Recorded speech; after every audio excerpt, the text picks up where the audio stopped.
ആദ്യം നിയമനം പിന്നീട് നിയമ നടപടികൾ എന്ന തീരുമാനത്തിലാണ് മുഖ്യമന്ത്രിയും ചീഫ് സെക്രട്ടറിയും അടക്കമുള്ളവർ നിലവിലെത്തിയിരിക്കുന്നതെന്നാണ് സൂചന. തൊഴിലാളി ദിനത്തിന്റെ പൊതു അവധിയാണെങ്കിലും ഇന്ന് തന്നെ ഉത്തരവിറങ്ങാനാണ് സാധ്യത. ഉത്തരവിറക്കിയതിനു ശേഷം അക്കാര്യം സുപ്രീം കോടതിയെയും അറിയിക്കും. സുപ്രീം കോടതി ഉത്തരവിൽ അവ്യക്തത ഉള്ളതുകൊണ്ടാണ് നിയമനം വൈകിയതെന്ന വിശദീകരണമായിരിക്കും സർക്കാർ കോടതിക്ക് നൽകുക. 2016 ജൂൺ 1 നിയമനം റദ്ദ് ചെയ്തെന്നാണ് സുപ്രീം കോടതി ഉത്തരവ്. ജൂൺ 1 3 DGP നിയമനങ്ങൾ നടന്നിട്ടുണ്ട്. ഉത്തരവ് വന്നതോടെ മറ്റു നിയമനങ്ങളെല്ലാം റദ്ദ് ചെയ്യപ്പെട്ടോ എന്ന സംശയം ഉണ്ടായിരുന്നുവെന്നാണ് വാദിക്കുക. ഇതറിയാൻ നിയമോപദേശം തേടിയ കാര്യവും ചൂണ്ടിക്കാട്ടും. അതേസമയം 1 മാസത്തെ അവധി ഇന്ന് തീരുന്ന ജേക്കബ് തോമസ് പ്രവൃത്തി ദിനമായ നാളെ തിരിച്ചെത്തുമോ എന്ന കാര്യം സർക്കാർ ഉറ്റുനോക്കുന്നു.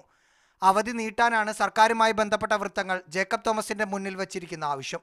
ജേക്കബ് തോമസ് തിരികെ വരികയും സെൻകുമാറിനെ പോലീസ് മേധാവിയാക്കുകയും ചെയ്താൽ ലോക്നാഥ് ബെഹ്റയ്ക്ക് എന്ത് പദവി നൽകുമെന്നത് സർക്കാരിനെ ഇരുത്തി ചിന്തിപ്പിക്കുന്നുണ്ട്.